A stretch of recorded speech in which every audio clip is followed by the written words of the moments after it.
My name is David Schlosberg. I am the director of the Sydney Environment Institute and a professor of environmental politics here at Sydney. We are delighted to have everyone here back in person for what is the Sydney Environment Institute's keystone, really, event of the year. It is the 5th annual Iain McCalman Lecture. So I'd like to first introduce Yvonne Weldon to the stage to welcome us to country. Yvonne is an independent councillor for the City of Sydney, congratulations, the very first Aboriginal councillor in the city's 180-year history. Yvonne is a proud Wiradjuri woman and also serves as Deputy Chair of the Metropolitan Local Aboriginal Land Council. Yvonne's vision for Sydney is of a green, vibrant and inclusive city humming with opportunity, equally accessible to all Sydneysiders, and we're very happy to have her here tonight. Go on.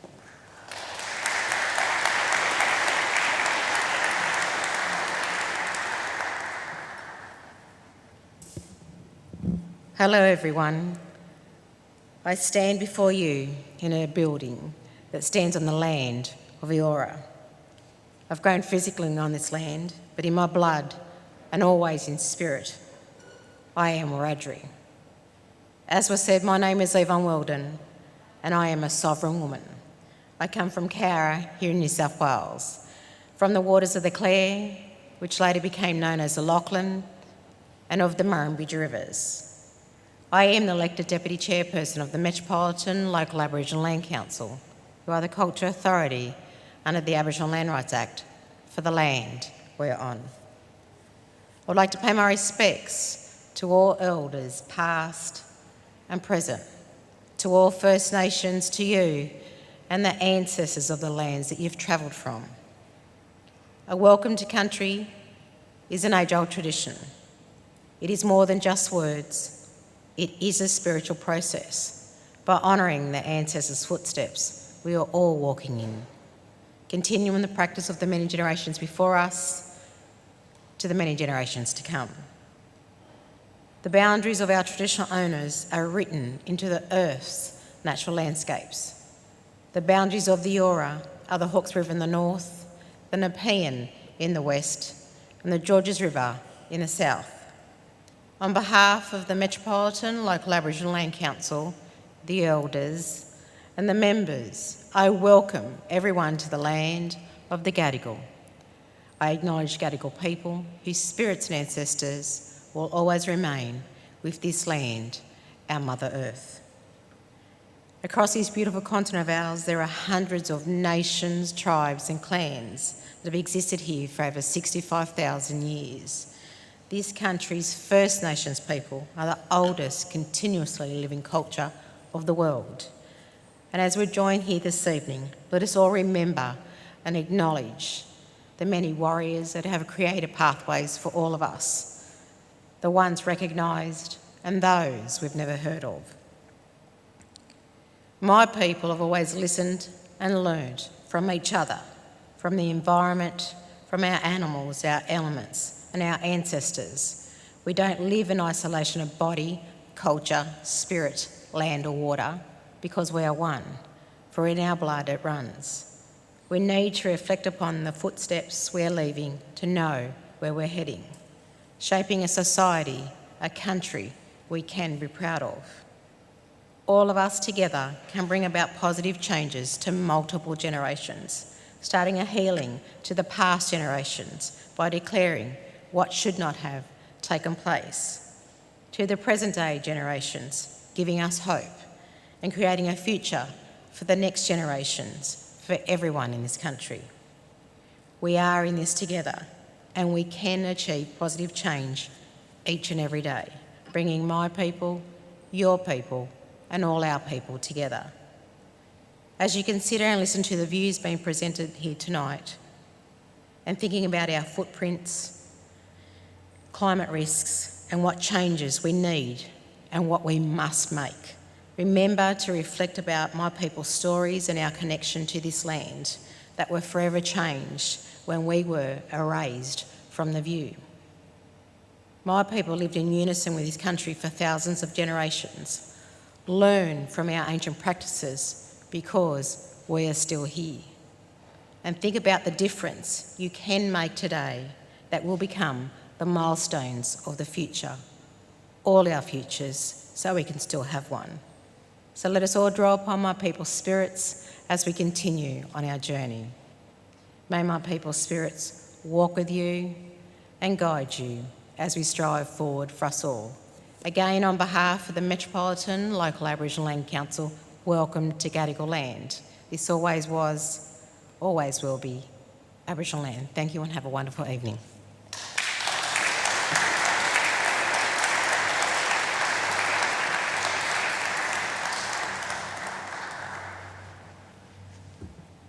Thank you, Yvonne. I always find your welcomes grounding, as they should be.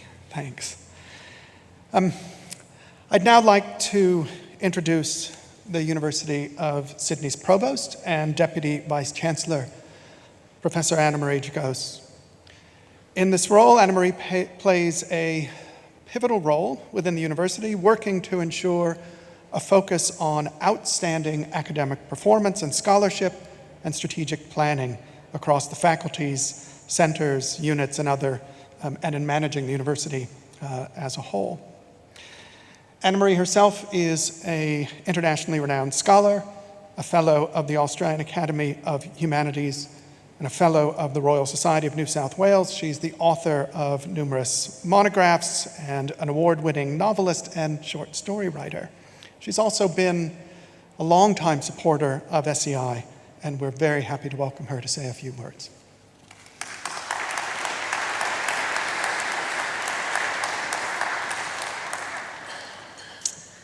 Good evening, friends and colleagues, visitors to campus. Thanks, Yvonne, for that welcome, very appropriate for what we're going to think about this evening. And now that David has described to you something of my position description, you'll know what a pleasure it is to be here instead this evening to introduce the 2023 Iain McCalman Lecture, an event, as David says, a sort of a flagship event for the university and for the Sydney Environmental Institute every year, an event dedicated to honouring the impact and legacy of one of Sydney's preeminent emeritus professors, sitting here with us in the front row, Iain McCalman, a respected and award-winning professor of history and the humanities, as many of you will know, and a stalwart supporter of early career researchers, and long before it was common, an advocate of the powerful reach of genuinely multidisciplinary research.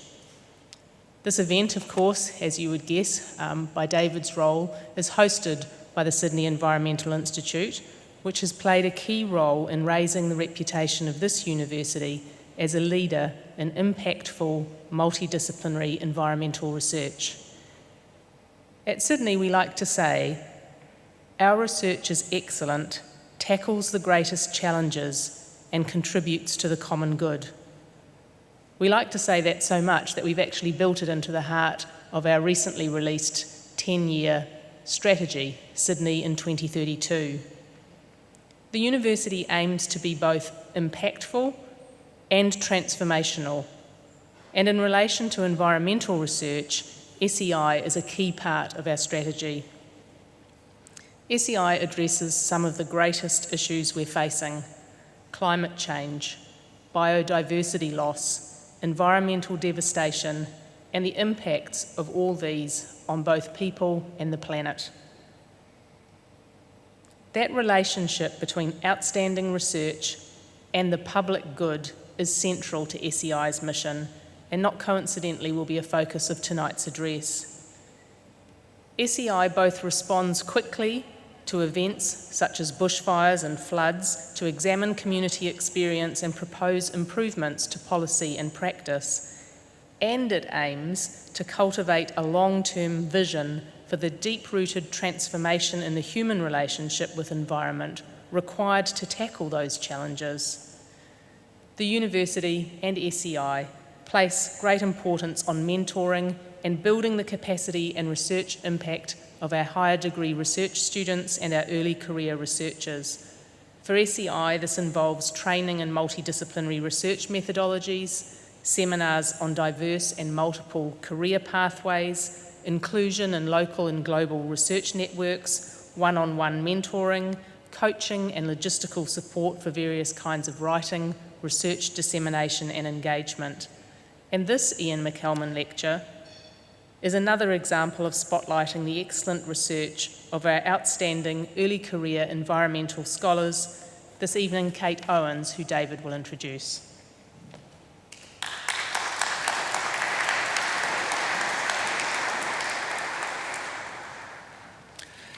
Thanks, Annamarie. And yeah, it's exciting for us to hear the university embrace not just SEI, but multidisciplinary scholarship, the MDIs more broadly, the idea of doing important, incredible research for the public good, doing that together and doing it with our community partners, and we're really happy to be an important part of that strategy. Before introducing tonight's speaker, I do want to talk a little bit about Iain and what this annual lecture is about. I'll also say a little bit, for those that don't know us, a little bit about SEI's research, our broad multidisciplinary work, specifically as it relates to the climate crisis, which we'll talk about tonight. And then I'll situate Dr. Owens' research in that context and introduce her. So as Annamarie said, the Iain McCalman Lecture celebrates SEI's co-founder and former co-director Iain McCalman, and his long-standing and productive dedication to fostering and pioneering multidisciplinary environmental research. So Iain, of course, is an emeritus professor here at Sydney. He remains an affiliate of SEI. He's a member of our advisory committee. He's also a professor at the Institute of Social Sciences and Humanities at the ACU. Iain's work in history, or as a historian, spans quite a range of topics, from the radical underworld of London in the 18th and 19th centuries, to Darwin's travels in the Southern Hemisphere, to the single best and most passionate history of the Great Barrier Reef, and much, much more. Iain's contributions to history, to environmental humanities, to the university, to academia more broadly, have been recognized in many ways, from the Order of Australia to membership in both the Australian Academy of Humanities and the Academy of Social Sciences, and as a Fellow of the Royal Historical Society of the UK. And Iain has long been a leader building numerous academic communities. He did lead the Australian Academy of Humanities for a while. He was director of the Humanities Research Centre at the ANU before moving to Sydney, where we co-founded SEI. There would be no Sydney Environment Institute without Iain, and his legacy remains in a number of ways. I've told Iain this, but publicly, I've had a lot of collaborators in my career. I love my collaborators. I've had very few true mentors, and Iain has been an incredible mentor and partner for years now. So all of that makes it quite simple to explain why it is that we honor Iain with this annual event in his name. The Iain McCalman Lecture aims to highlight, in particular, as Annamarie said, early and mid-career researchers who represent, as Iain does, work that crosses disciplinary boundaries and aims to impact scholarship and public discourse on key environmental issues. And we think it's a fitting tribute to Iain and to the scholars who embrace the difficult but crucial space that he's helped to forge.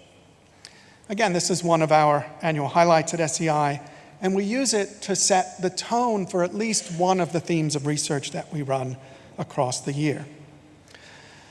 So, of course, SEI has long engaged with the climate crisis, working on issues of climate justice, public engagement in adaptation and resilience planning, and on the direct impacts of climate change on environments and the communities tied to them, from the decimation of the reef to recent fires and floods. A number of research groups have addressed issues related to how dominant forms of Western thought conceptualize and enable destructive human relations with our environment, and how specific policies and practices can change. We are both critical and attempt to be transformational at the same time. Now this year, SEI's researchers are increasingly moving towards a broader set of questions regarding the transitioning of many of our technological systems and how to successfully design, implement, and importantly, govern that change. There's a lot to the climate crisis. We know this in large part given the realities of our climate science. We also know there are a host of both conceptual and technological ways to respond, and the University of Sydney leads in all of these. Our colleagues and collaborators in the sciences, in medicine, and engineering know that they need their colleagues in the humanities and social sciences to negotiate the cultural, the economic, the historical, the political barriers to change. We have both the technologies and the conceptual frames to address that crisis, but we know that those are not enough. We also need leadership to initiate change, and we need forms of governance to implement and monitor it. And unfortunately, leadership and governance are two of the real deficits in the climate crisis at the moment, including right here in New South Wales and in Australia. We live in a state of hypocrisy where the reality of the climate crisis is acknowledged, but the responses are weak, unimaginative, often contradictory, and simply not up to the task. The latest, almost desperate IPCC report out today is yet another example of that. Australia this week will again be debating a toothless safeguard mechanism originally designed by climate deniers in Parliament this week. So leadership is central, governance is central. How we design that governance, how we design competent and comprehensive and necessary change is absolutely key to addressing the climate crisis and to many of the projects that we run here at SEI. And that brings me to Dr. Kate Owens. Tonight, Kate will delve into how Australia can successfully transition and adapt its interconnected social and technological systems as the climate crisis intensifies. Her key focus is on how we can effectively harness climate governance to achieve deep coordination and sustained change. For the past several years, Kate has been a core member of SEI, joining a team of researchers in the Unsettling Resources research cluster that investigates both the dependence of our energy use and systems on conventional energy, fossil fuels, as well as the potential for a global shift to renewables. Building strong relationships with some of our other members from across campus, Kate and her colleague, Professor Susan Park, have developed a number of external relationships and built an understanding of energy security and resilience. Specifically, it applies not just here in Australia, but across the Pacific as well. In 2022, they were awarded one of SEI's collaborative fellowships, which provided some teaching relief and research funding, and their project, Powering a Pacific-led renewable energy transformation, has investigated the public and private ingredients necessary to bring sustainable renewable energy to the Pacific. Kate reflected on the value of this, thanks very much, Kate, by saying that for ECRs and MCRs, it's a golden chance for us to have some time, the major thing that academics need around here, and to put a structure around a collaboration. The excellence and importance of Kate's research has been recently recognized, again by the broader university community with the award of a Sydney Research Accelerator Prize, the SOAR Prize, one of the most prestigious awards here at the university. It's a university-sponsored program designed to help early and mid-career researchers build their careers by increasing the scale and impact of their research. More time, more support, again, to do this crucial work. So we at SEI are thrilled for Kate and look forward to working with her to make the most of that fellowship in terms of increased collaborations and impact. So with that, let me introduce Kate herself. Dr. Kate Owens is a senior lecturer, I'm getting excited, at the University of Sydney Law School. She's the director of the Australian Centre for Climate and Environmental Law. Her research combines both social and legal methods to address the significant issues of environmental law and governance, including how law and governance should manage not just climate change, but energy transitions, water, environmental finance, and the growing risks of coal seam gas mining. Dr. Owens' 2017 monograph, Environmental Water Markets and Regulation, focuses on how law and governance can enable innovation and ecologically sustainable transformation, particularly in the context of climate and water governance. Before joining the University of Sydney, Kate practiced for a number of years in state government and in leading commercial firms in Australia and New Zealand, specializing in environmental and planning law. And tonight, her Iain McCalman Lecture is entitled Harnessing the Transformative Potential of Climate Governance. So Kate will talk for about 45 or 50 minutes. If we've got time, we'll sit down and we'll have a short Q&A. And right now, it is my great pleasure to introduce Dr. Kate Owens.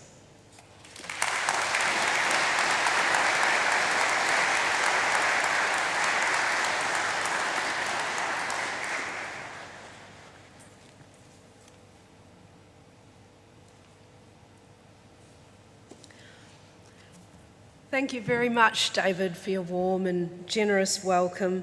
I acknowledge that we meet today on the ancestral lands of the Gadigal people, the traditional custodians of this land. I pay my respects to elders past and present and those who've cared for and continue to care for country. I'm delighted and deeply honoured to be giving this 2023 Iain McCalman Lecture, in honour of someone who's inspired generations of scholars at SEI and in the university and beyond. I'm also very grateful to SEI for creating and curating this opportunity, and to both SEI and Sydney Law School for their ongoing support of my research. Today, I'm going to explore the foundations of future climate governance and how we can harness our governance frameworks to achieve deep coordination and change. In 2022, a new federal government, in its first annual climate change statement, acknowledged that Australia needs to transform, and I quote, on a scale beyond anything that we've experienced in our lifetime. Transformation of our economy, it continued, brings immense opportunities that will go elsewhere if we don't grasp them. And the government's Powering Australia plan presents a substantial suite of measures to accelerate Australia's emissions reduction and deliver reliable and affordable energy. So change is on the horizon, at least in sound bites, after decades of policy vacillation and backsliding. But how do we ensure that this transformation happens within the next 5 years? We know that Australia is and will be seriously impacted by climate change, but the Australian government is only now beginning to put together the key pieces of the national policy and governance puzzle. The last few decades have seen countless inquiries, reviews, plans for energy transformation, climate mitigation, and climate adaptation. My interest in this topic began in earnest in about 2008, when I travelled to Belgium to do a specialist master's in energy and environmental law. At this stage, the EU was the global leader in climate action, and I had the chance to learn from EU scholars and practitioners and undertake internships, and the idea was to come back to Australia and contribute to the policy and governance reform process. But it's been more than 15 years since Professor Ross Garnaut prescribed an emissions trading scheme to be governed or integrated into international carbon markets and governed by an independent carbon bank. More than 5 years have passed since Dr. Alan Finkel issued a blueprint for the future security of the national electricity market. And that report recommended, among other things, a whole-of-economy emissions reduction strategy for 2050, a clean energy target, and a new Australian energy market agreement to take a nationally consistent approach to energy policy. All of these reviews emphasise the seriousness of the problem and the likely severity of climate change impacts in Australia. Their findings were consistent with Australian expert contributions to the Intergovernmental Panel on Climate Change reports, including standalone chapters on impacts.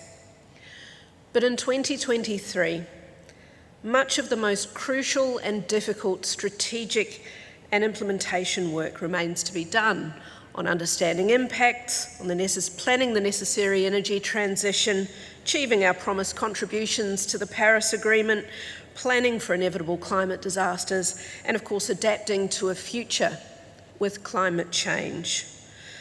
So today I'm really focusing on one part of the climate change response, the energy transition, informed by other experiences in other sectors like water. The Albanese government aims to reduce Australia's greenhouse gas emissions by 43% below 2005 levels by 2030 and source 82% of energy from renewable sources.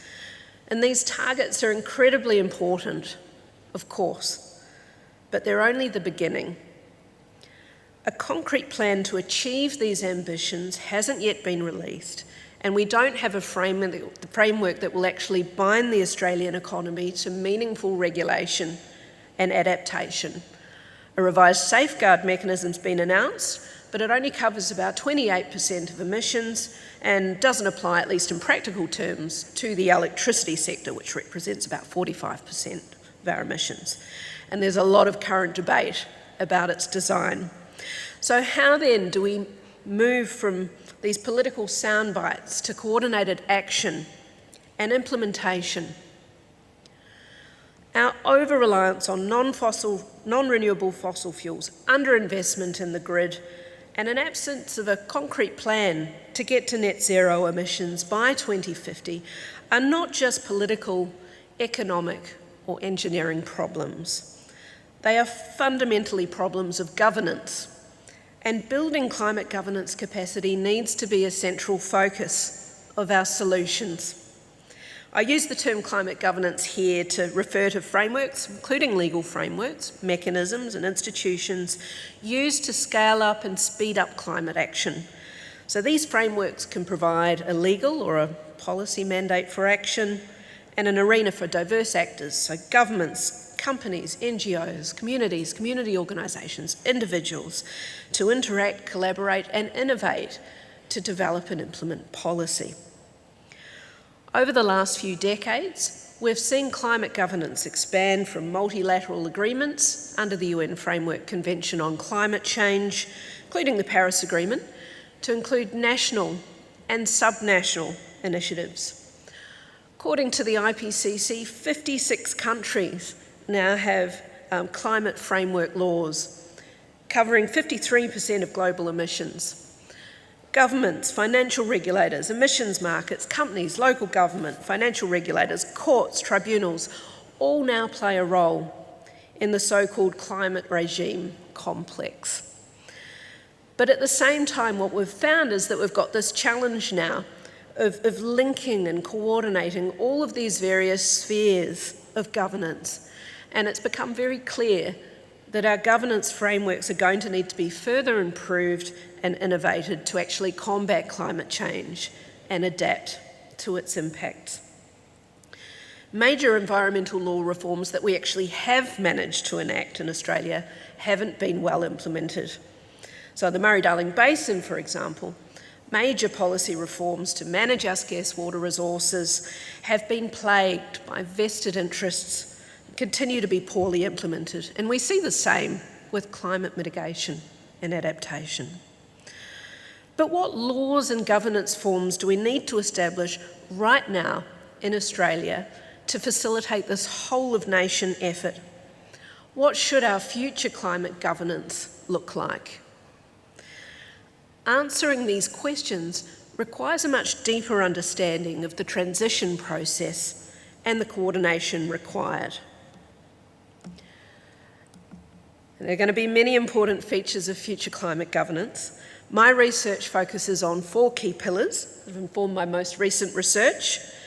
So governance frameworks that can support strategic leadership from the federal government for coordinated responses across the states and territories, that can support Australia's experimentation to achieve rapid and critical transformations, that prioritise retention of social licence and legitimacy as climate mitigation is accelerated and upscaled, and that promote innovation in Australia's deployment of climate finance in the Pacific region to ensure an inclusive, just and sustainable climate transition. So first, I'll go back. Our current challenges show that we need multiple layers of governance in Australia, right from the national to the local level. But the critical role of the federal government in providing leadership and a source of governance and innovation has been neglected. Recent floods and bushfires in New South Wales have really demonstrated a clear absence of coordination and mapping of governance at various scales. And so many examples of weak or fragmented sectoral laws and therefore government capacity.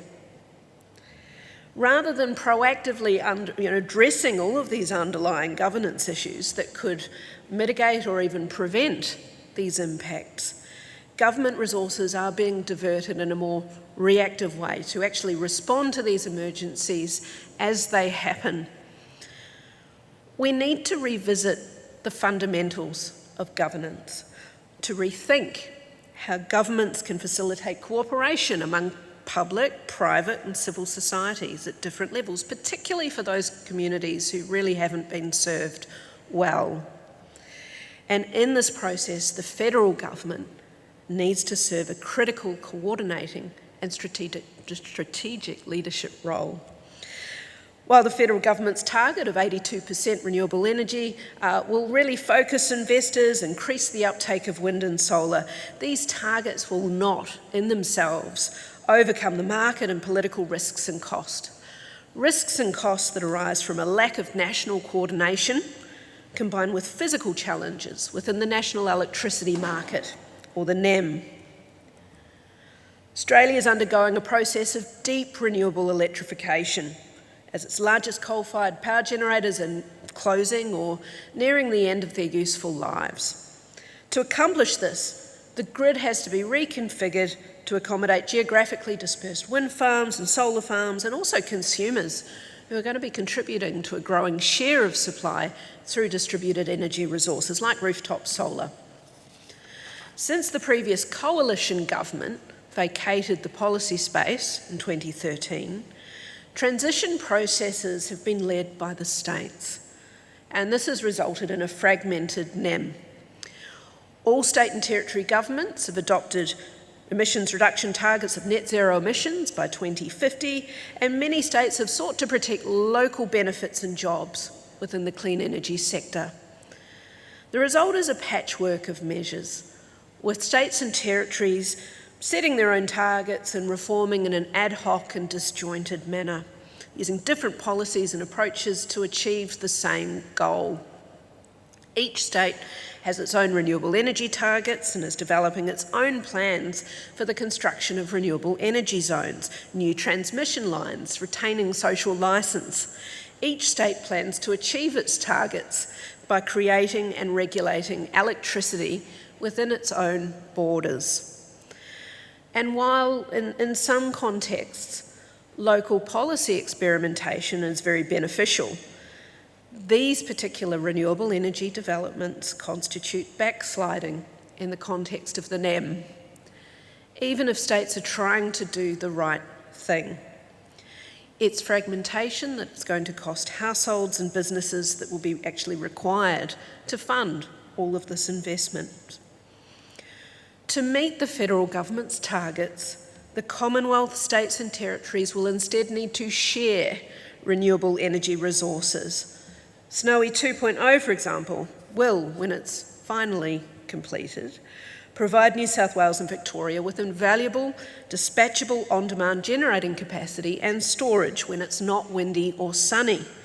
Marinus Link will make Tasmania's renewable energy and storage resources available to back up solar and wind in Victoria, New South Wales, South Australia and Queensland. But from the plans they've published, it looks as if Victoria, New South Wales and Queensland would actually prefer to develop their own renewable energy resources rather than rely on those in other states. And the states and territories are very unlikely to change course without proper coordination, incentives and governance from the federal government, which needs to take a leadership role to actually drive this coordination within the NEM. Promisingly, our energy ministers now meet again. They meet again regularly through the Energy National Cabinet Reform Committee and the Energy Ministers meeting, and they do discuss key reforms and priority issues of national importance. And these structures replace COAG that was disbanded in 2020.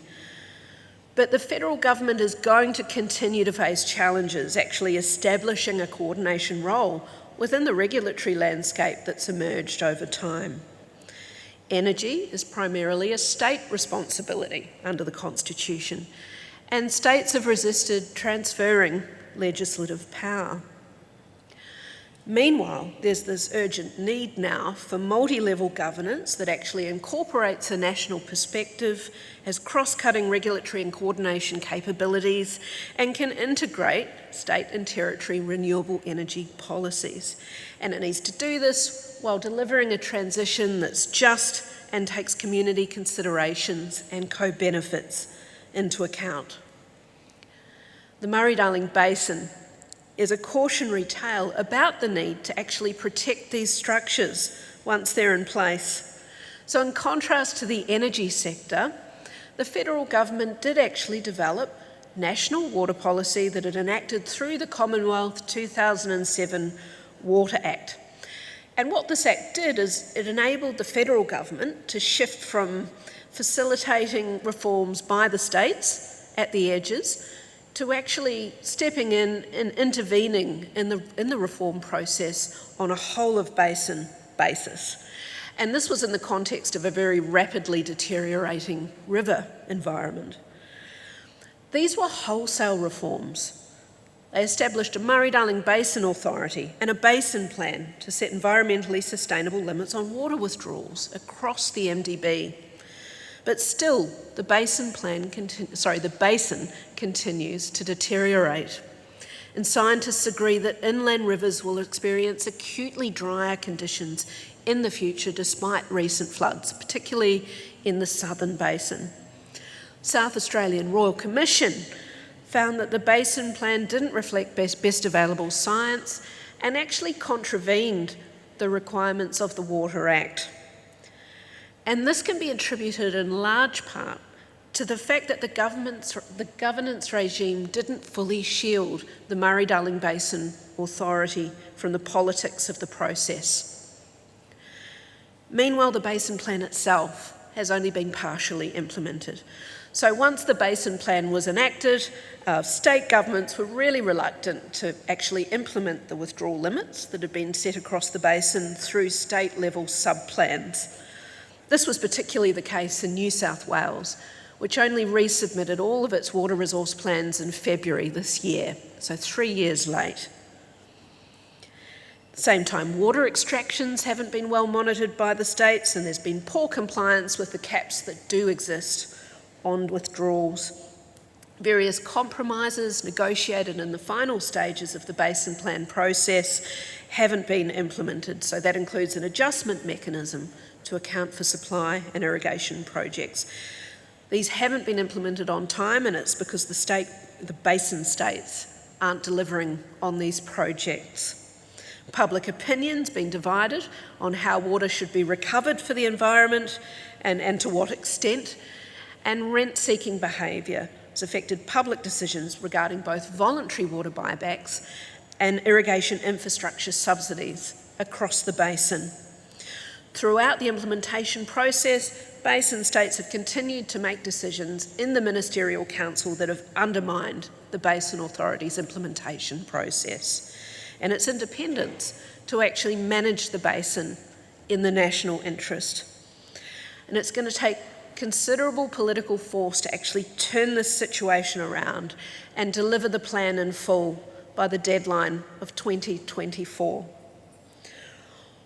All of this demonstrates, I think, that simply transferring legislative powers and leadership to the federal government is not going to be enough. Ongoing political buy-in from the states is obviously going to be required, and governance frameworks actually have to facilitate this. Once policy's been set by our political leaders, climate transformation, of the kind of magnitude that'll be needed across sectors requires strong, effective and transparent institutions that are protected from politics and vested interest and supported by strong coordinating laws and compensation mechanisms. And these institutions will need to be not only independent, but accountable to the public. Once federal leadership and coordination's in place, we are going to need governance frameworks that can support Australia's experimentation for climate-led transformation. Again, my focus is the energy sector, and I'll explain what I mean by experimentation in a moment. All of you know that accelerating climate change requires us to develop technologies capable of transforming our energy, land, infrastructure, and industrial sectors. But that's only half the challenge. We also have to implement these technologies at all levels of government, and we have to do this within really complex, dynamic and interconnected socio-technical systems, like electricity grids. So simply increasing funding for R&D or scaling up investments for climate solutions just isn't going to be enough. To actually embed these innovations with all of the problem solving that this is going to need, both public and private organisations have to actually coordinate and synchronise their efforts and activities to identify what works and then rapidly develop and propagate solutions. But examples of governance frameworks that can actually enable these forms of quite deep coordination and change are rare. So my research is focused on governance frameworks to facilitate experimentation for renewable electrification. That is a mouthful. So experimentation is a term I use to describe government or publicly funded interventions made in a real-world context to generate, develop and test new climate solutions or prototypes. These experiments can produce a whole host of outcomes, so obviously improving technology, but also new market conditions, improved infrastructure, or even new governance frameworks themselves that facilitate collaboration between stakeholders. Successful experiments bring stakeholders together to identify problems, develop solutions, implement, evaluate and revisit responses. In Australia, the early stages of the renewable energy transition were driven by the Commonwealth Renewable Energy Target, public finance and a rapid decline in the cost of wind and solar PV generation. But further reductions in the sector and ultimately a zero carbon grid are going to need very concentrated problem-solving efforts on the part of government departments, regulators, transmission operators, technology vendors, generators, consumers. Just to give you an idea of the challenge, to reach net zero emissions by 2050 in Australia, electricity generation will need to shift from fossil to renewable sources, and then transport and other energy-intensive sectors will need to be electrified or converted to new sources of energy, like green hydrogen. We need to support the full commercialisation and deployment of technologies that are currently within grasp, because some of the newer breakthrough technologies will be decades away. And in Australia's case, AEMO has identified that this could be a portfolio of utility-scale renewables, battery storage, distributed energy resources, pumped hydro, transmission upgrades. So as coal and gas generators are phased out, new technologies need to be trialled, demonstrated, brought forward for commercialisation, like forecasting technologies, virtual power plants, battery storage, and then these new technologies will need to be supported by innovations in market design, new business models, systems operation and regulation. Billions of dollars are going to need to be spent for transmission networks and replacement generation to reconfigure the grid to a more decentralised model that's actually capable of connecting all of these dispersed wind farms and solar farms and allowing consumers to contribute to supply as well. So my point is that the transition task is formidable. But legal and institutional structures have emerged to address this challenge, and the Australian Renewable Energy Agency, ARENA, provides mature, world-leading examples of this form of experimentation in Australia. ARENA couples public funding with deep forms of public-private collaboration. It's funded, led, participated in a host of pilot projects and collaborative activities, so for example in relation to virtual power plants, distributed energy resources, marked by its connections to stakeholders and focus on knowledge sharing. ARENA uses a host of methods to find out what key stakeholders, so governments, market operators, regulators, industry, consumer groups, consider to be the key on-the-ground issues in relation to increasing renewable energy uptake, from technological and commercial issues through to regulatory and market barriers. And it communicates with energy market bodies to find out what their future priorities are for demonstrations, which can inform their work. A clear and relatively digestible example is some of ARENA's early experiments in relation to solar and wind forecasting technologies. So to operate the NEM, the market operator must constantly balance the supply and demand of energy in real time, so every second or sub-second. But wind and solar generators export the amount of power they generate when the wind blows, when the sun shines, and the amount of power generated at any given time is uncertain. Solar cloud cover, for instance, can result in quite large changes in electricity generation, which then need to be balanced by increasing or decreasing power from other power stations at short notice or by improving storage.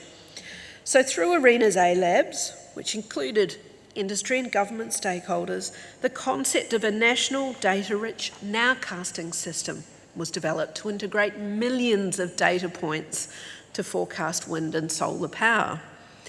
AMO and ARENA then collaborated on a funding round for trials where wind and solar generators collaborated with forecasting providers to produce forecasts that AMO could use in its market operation. AMO does generate its own forecasts, but they can be inaccurate, and generators and consumers have to bear the costs of those inaccuracies. So through the A-Labs and this collaborative piloting process, wind and solar generators have fundamentally changed their participation in the market bidding and dispatching process. They can now submit their own more accurate forecasts, and this has enhanced system security, ultimately enabling a higher percentage of variable renewable energy to be dispatched. So this is just one relatively simple example of how these experimentation approaches can contribute to energy transformation. But more focused research and inquiry is needed on the combination of governance structures and tools that can produce these new and effective solutions from experimentation and the conditions for their success. As a governance tool, ARENA's approach can be used to break up a fairly broad-based and complex challenge of decarbonising a sector into smaller blocks that are much more suitable for problem solving and piloting and demonstrations. With the right legal settings, agencies can shoulder the risk of developing leading edge technologies that might fail, fund and test potential solutions, define success from multiple perspectives, and share knowledge on what does and doesn't work. But importantly, there are a number of challenges posed by experimentation from the perspective of law and governance. Failure is a necessary part of innovation, and experimentation is a way for that failure to occur quite sort of efficiently and effectively. The challenge is to create a governance framework that can really support this attitude to risk and the potential political costs of not succeeding. ARENA's experiences with potential defunding and historical pressures on its investment mandate really show us how its governance structure still leaves it vulnerable to interference in quite a few ways. And it's clear from their experiences, from ARENA's experiences, that agencies need legal structures that provide long-term funding solutions and certainty, protect board integrity, and clearly define the agency's investment mandate. And this is really important because there are likely to be ongoing tensions in relation to responsible innovation and the government's willingness to divert public resources into emerging technologies like carbon capture and storage, like green hydrogen, rather than, perhaps proven technologies like solar, wind, batteries, hydro, electrification. And there are some open questions about whether these technologies will be used to distract and delay and which industries are pushing them. And that brings me to my third pillar, which is the need for governance to bring along communities and retain social licence. The Albanese government's announced renewable energy targets, but the implementation agenda still remains relatively undefined from a public perspective. And there's a big risk here that the general public aren't necessarily aware of the magnitude of change that's coming and the challenging implementation road ahead. As AMO's integrated system plan illustrates, Australia's transition to net zero is going to rely very heavily on a decarbonised energy sector and an unprecedented level of generation and transmission build. So to meet the federal government's energy targets, renewable energy generators need to build these projects where the wind and solar resources are best. And of course, this doesn't always correspond with the existing grid capacity, because the NEM was designed originally around the characteristics of large coal-fired power generators situated near large coal mining areas. So what's happened is that state and territory governments have committed to developing renewable energy zones, or REZs, which fall within state jurisdiction. Within these REZs, we're going to see a rapid acceleration of renewable energy projects, so solar, wind, batteries, pumped hydro, which will in turn be connected to the grid through new high voltage transmission infrastructure across the countryside. New South Wales Government, for example, plans to deliver REZs in the central West Orana, so that was the first REZ declared, New England, South West, Hunter Central Coast and the Illawarra regions. So you can see this under its electricity infrastructure roadmap. A fundamental issue which organisations like the Realliance, like the Clean Energy Council and indeed SEI are deeply engaged in is the need for this infrastructure to not lose its social licence, as it has in other parts of the world, like Germany. Social licence is the acceptance granted to a company, organisation, project, or indeed an industry by stakeholders and communities based on trust and confidence. So AMO's ISP shows what AMO thinks an efficient grid and generation mix will look like spatially under different future scenarios. We see a dense network of new high voltage transmission lines, new wind farms and new solar farms on the maps and schematics of the ISP. And this infrastructure is on top of what Australia already has. In this context, REZs, as well as the high voltage transmission lines needed to connect generators to the NEM, need to be implemented exceptionally carefully so that host communities can benefit from increased access to this critical infrastructure and renewable energy. REZs are also going to have a significant impact on the workforce. Just consider this. The New South Wales Business Council estimates that inland rail and energy projects in the Riverina-Murray region alone will require 5,000 additional workers and $40 billion in investment. And state and federal governments are unlikely to coordinate during these boom-bust periods of activity and employment. So while it's crucial that RESs succeed and that new renewable energy generators can connect to the NEM as old generators retire, the government's social licence is fragile. And the Victorian Western Renewables Link is a very apt case in point. This project is being developed by AusNet's commercial division, Mondo, involves building 2 new network links, 220 kilovolt overhead line from Bulgana in Western Victoria to a new terminal north of Ballarat, and a second 500 kilovolt line from Ballarat to a new terminal station on Melbourne's western fringe. One local farmer uses tractor and his GPS data to send AusNet a blunt message. According to Peter Muir, his farm near Ballarat would be rendered unusable if the project is approved.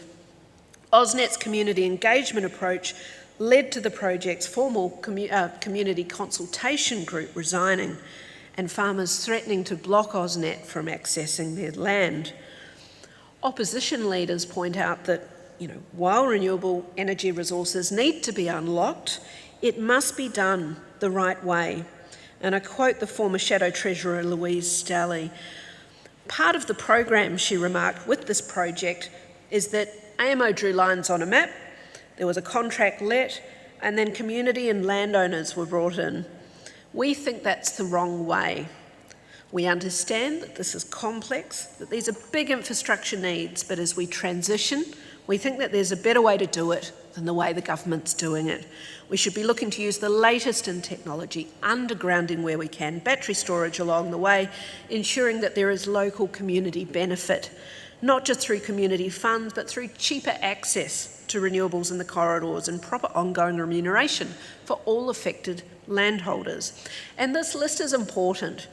All of these things add up to social licence. The government can't just rely on community engagement and jobs. But the transition's complicated by a few things. One of those things is cost. So using underground lines costs many more times than the overhead option. And undergrounding also has quite significant impacts on the environment and cultural heritage sites and indeed agricultural farming land. The other complication stems from the regulatory frameworks. So as a general rule, I do need to have some law in here. New transmission infrastructure projects are governed by the national electricity rules, which require only the least cost and technically feasible projects proceed. Specifically, under the National Electricity Law and Rules, which reflect the National Electricity Objective, the NEO, transmission companies are required to adhere to regulatory investment tests, and they're only allowed to recover efficient costs as set by the Australian Energy Regulator. So the purpose of this test, it's called the RIT-T, is to identify the transmission investment option that maximises net economic benefits and meets reliability standards. The idea is to ensure that the long-term interests of energy consumers are protected, so they don't pay more than is necessary to ensure safe, reliable, secure electricity supply. But the upshot of this framework is that it makes it more difficult for transmission companies to build in additional costs associated with maintaining their social licence, like community benefit sharing, and then pass those costs on to electricity consumers. Renewable energy generators, who aren't constrained in this way, have actually done benefit sharing quite well. But they're going to have to redouble their efforts in the context of the cumulative impacts with all of these projects within RESs. Transmission businesses have not been as effective. So rural and First Nations communities affected by new transmission infrastructure should be able to participate in the early stages of the project development and route selection. But transmission companies cannot simply adopt the benefit sharing models created by wind and solar projects, enter into commercial negotiations with communities, and then recover those costs from consumers. So we have a major problem in that social licence needs to be the central objective of governance reform, but the benefit, and of course the transition process as well. But benefit sharing has been complicated by existing laws. So at the federal level, the question becomes whether there's scope to amend the national electricity law or rules, or whether we can take a broader interpretation of their requirements. The recent proposed addition of emissions reductions into the NEO and recommended social licence reforms by the Australian Energy Market Commission may help. Another option is to progress these issues at the state level, and that's what's happened in New South Wales. So here we have the Electricity Infrastructure Investment Act, and that does bring in broader considerations like building local community support, creating employment, promoting local industry. So it doesn't just focus on economic efficiency. New South Wales Government's also introduced a strategic benefit payment scheme to support the rollout of transmission infrastructure. So private landowners are going to receive $200,000 per kilometre of new transmission infrastructure on their land, paid in annual instalments over 20 years. And Victoria's just followed suit, announcing that they're going to take the same approach. So this is all very positive for the hosting landowners, at least. And you can see that the importance of social licence is beginning to receive more attention and legislative backing. But implementation remains key. A trade-off is going to need to be made between the need to involve communities in route selection and the cost of electricity for every consumer. The need for these infrastructure projects is incontrovertible, but there are going to be questions about where we put them and how we do it to best balance all of these difficult factors. And finally, what about Australia's responsibilities, not just at home, but across the Pacific? Small island developing states, I got my animation going, there it goes, face unique challenges in responding to climate change. And this brings me to my fourth point, that Australia should innovate and how it deploys and implements climate finance. As part of the Unsettling Resources research team here at the Sydney Environment Institute, I've examined this challenge in the context of the renewable energy transition in the Pacific. For electricity generation, many Pacific Island countries rely on imported diesel because they don't have domestic fossil fuel resources. But these diesel generation costs are really significant. They can represent about 25% of a country's GDP. And rural and urban areas within the Pacific can have quite significant disparities in access to electricity. Economies of scale are limited, construction costs are high, and local resources are limited. Market shares dominated by state-owned enterprises and government business enterprises. And Pacific Island countries suffer from a lack of technology, technical expertise, and of course accessible and appropriate climate finance. All of these challenges are very real, but at the same time, we can see a disconnect between multilateral and bilateral programs of climate finance and local needs. We've seen donor-driven initiatives that have failed to meet the expectations of Pacific Island communities, and how a number of these projects just haven't been sustainable over time, either due to a lack of capacity or sometimes social and cultural uptake by local communities, particularly in rural areas. In the meantime, Pacific Island countries are gradually shifting away from diesel energy generation to renewable energy generation. They have ambitious nationally determined contributions under the Paris Agreement and energy roadmaps that are in some cases targeting up to 100% renewable energy generation. Large amounts of public and private finance are going to be needed to implement these national roadmaps over a very short space of time. Development partners like Australia are going to need to engage closely and effectively with Pacific Island people to actually help them to absorb this level of funding and support, and then attract ongoing private sector support into their economies. The Australian government, for its part, has announced it's going to focus its climate finance efforts on the Pacific and Southeast Asia, and it aims to demonstrate its value to the region through the quality of its climate finance and its development outcomes. The Albanese government's looking to repair serious compromises to this relationship over the last 10 years, including the previous government's refusal to increase its insufficient domestic emissions target for 2030.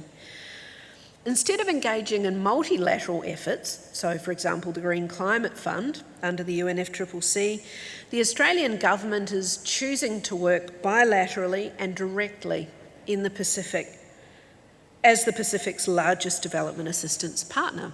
So key initiatives include a new Office of the Pacific and DFAT, and a fairly exciting new Australian infrastructure financing facility for the Pacific that became operational in 2019.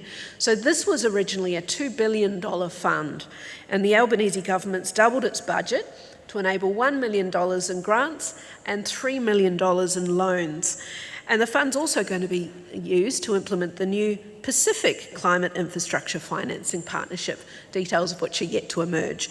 But these are concrete and promising steps that are gradually being operationalised, and they may actually build to standalone legislation for the fund. And these steps are vital because we can't leave Pacific Island countries behind as we transition to a low-carbon economy. Technology spillovers, sharing of finance, knowledge and expertise will be critical. But key questions remain about the strategic priorities of the fund for renewable energy development and how this fund can best be used within specific Pacific Island contexts, and how they can develop their processes to actually support local deliberation and buy-in to these project outcomes. The onus will be on the Australian government to ensure that climate finance is deployed through this dedicated facility in more effective ways for projects that build the capacity of Pacific Island people at the community level and can be managed and operated by these communities in an ongoing way. So in this context, governance issues relate to Australia's global responsibilities and relationships, as well as its domestic ones. Australia's transition to net zero is going to be an enormous social task. It's going to rely on a lot of heavy lifting from a decarbonised electricity sector, and we have lots of solutions. But this sort of change is not actually going to happen without the right governance settings. And removing the remaining emissions from the electricity system is going to be so much harder than people anticipate. We have to get this right. We have no more time to lose. State and local government action's vital, but we're not going to achieve effective transformation without coordinating policies, sectors and activities across states and territories.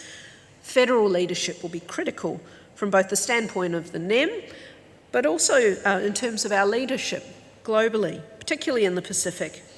We have an ongoing agenda to look at the public and private components necessary to bring sustainable renewable energy projects to the Pacific. Innovation isn't going to happen on its own.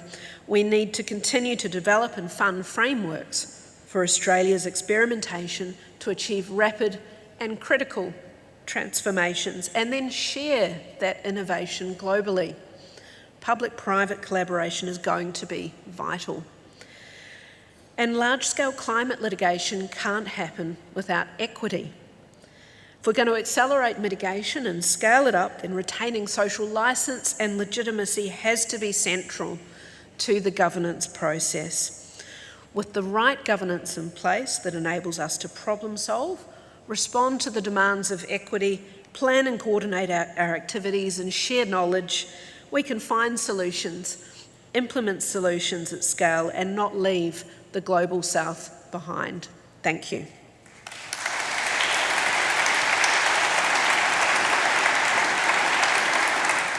We're not going to open this for questions and answers, but I'm going to ask a couple of questions.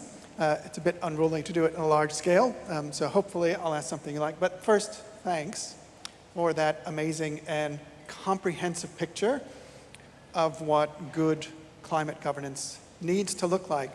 We've been having this discussion across campus about these new fellowships that we'll be advertising, thank you, that we'll be advertising shortly.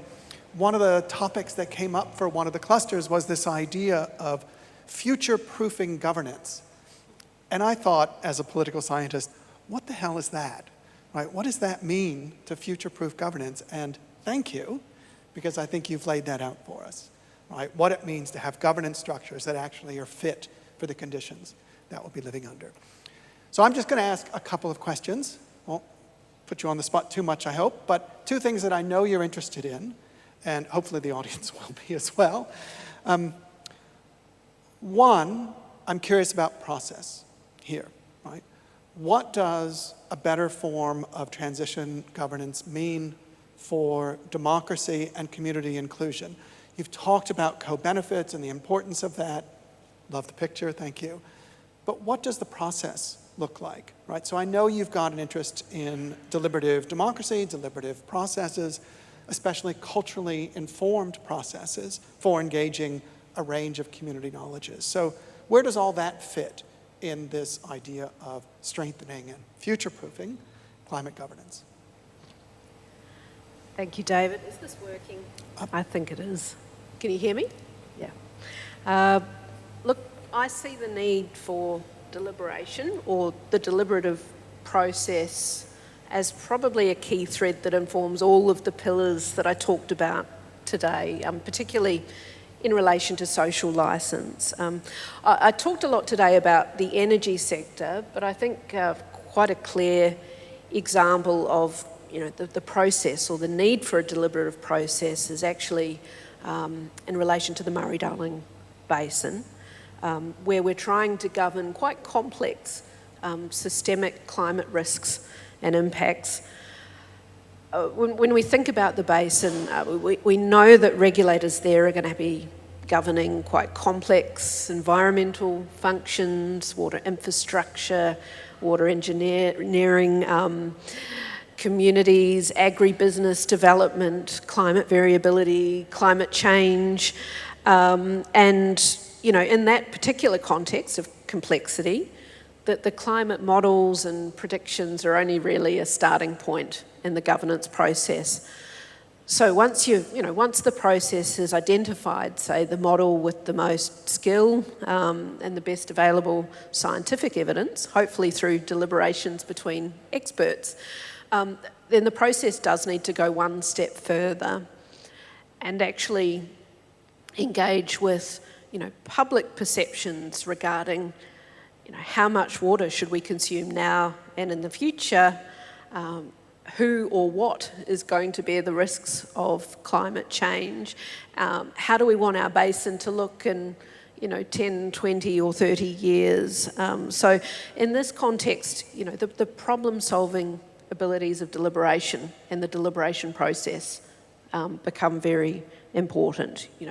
When regulators and decision makers are really trying to understand complexity, understand perspectives, and make quite difficult decisions that involve quite difficult distributional impacts, like water reallocation.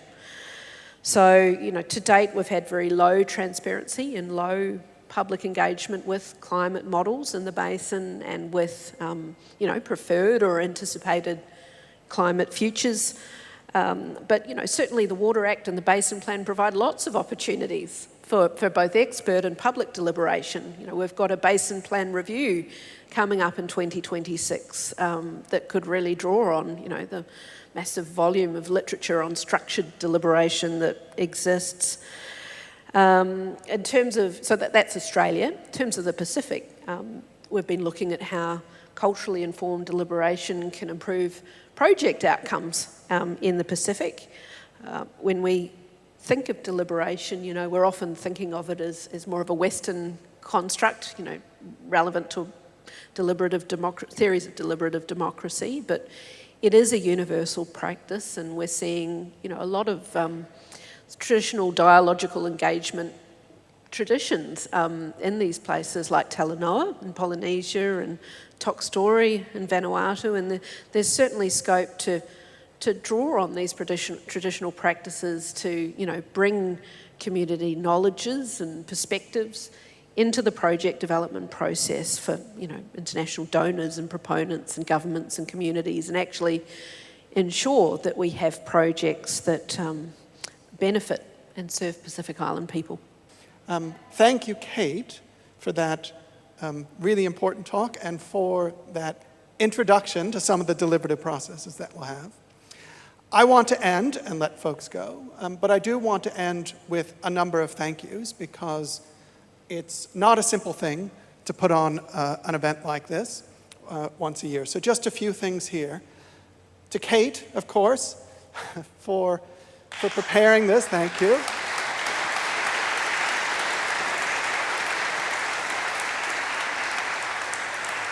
But these ideas of governance, as I said at the outset, the kinds of ideas that Kate is laying out are going to lay the foundation for a number of issues that we have to cover at SEI over the year. So we're really looking forward to working with you and colleagues for that. Thanks again to Iain, again, for his legacy, for his impact, for his influence, for his mentorship, for his model, for his support of ECRs. Thank you to Iain. Thanks to Yvonne Weldon for her, once again, beautiful welcome. And I'm sure we all would like to wish Yvonne luck with her role on the Sydney Council. Not an easy gig. Thanks to Annamarie for her introduction and her long-standing support for the mission of SEI. Honestly, I don't think either I or SEI would be here without Annamarie's support. My colleagues and I are genuinely interested in contributing to the new strategy that Annamarie laid out earlier, in particular with this focus on research excellence for the public good, in comparison with things that might not be in the public good, for example. I also want to take this opportunity to thank our other bosses, new with us since the last time we gathered in this room. Huge thanks to Professor Kathy Belov, who's Pro-Vice Chancellor of Research Engagement, who has responsibility for the MDIs across campus, for her support of our mission and our activities. Thanks also to the new Deputy Vice Chancellor of Research at the University of Sydney, Emma Johnston. For folks who don't know, she was the lead author on the most recent State of the Environment report. She's not only an incredible marine scientist, but she's dedicated to both environmental science and social justice and the intersection there in environmental and climate justice. And she's really taken on this mission of highlighting and strengthening environmental and sustainability and climate research on campus. So we thank her for that. At SEI, I just want to thank all of my colleagues, starting with my executive, Danny, Tom, Roseanne, Emma Bones, our new general manager, the rest of the phenomenal SEI professional team, Kirsten, Emma, Tan, Suha, Maria, Eloise, who's on leave, Evie Wright, in particular, who is responsible for everything you see here as our events coordinator. Please thank Evie for all of that incredible work. I get to work with an incredible, diverse, talented, smart, dedicated, and collaborative group of people every day, and they do an absolutely amazing job. It's a privilege to work with all of them. Thanks to Nat back there, our videographer. Thanks to Chris Wright, our combination climate researcher in business and photographer on the side. Thanks very much. Thanks to all of you, SEI's growing membership, for their dedication to the kind of collaborative multidisciplinary research on key climate and environmental issues that we live for. The contributions of the membership have been just absolutely central to the fact that we have established on this campus one of the world's most respected institutes of environmental humanities and social sciences. So thanks to you, mostly to our audience, to our broader community who are here in large numbers. Thanks for your support for our work and our mission, and thanks for being with us tonight. And then to close, just some promotion, because we always have to do some promotion. Remember to sign up for our monthly newsletter. Most of you have probably already signed up for that. Follow us on social media. There's a tweet storm going on for this. Thanks so much. I'm so glad I turned off my notifications. We've got a couple of public events starting up in the next month. We're going to start an event series, a seminar series on adaptation. That will start next month, absolutely crucial, along with governance, and the governance of adaptation will be a part of that. That'll start up. And we're starting a new series this year, something we're calling our Grounded Conversation series. Annamarie will like this. Instead of flying people into Sydney from across the globe, we've asked our early and mid-career researchers to recommend people that they want to talk to, other researchers from around the world. And so we'll take an hour of their time from wherever they are, and we'll put them into conversation with our early and mid-career researchers, and we'll start that up, saving some carbon instead of flying them in. So please, stay in touch, stay connected, stay supportive, stay angry, thank you, stay active, and stay with us. Thanks very much.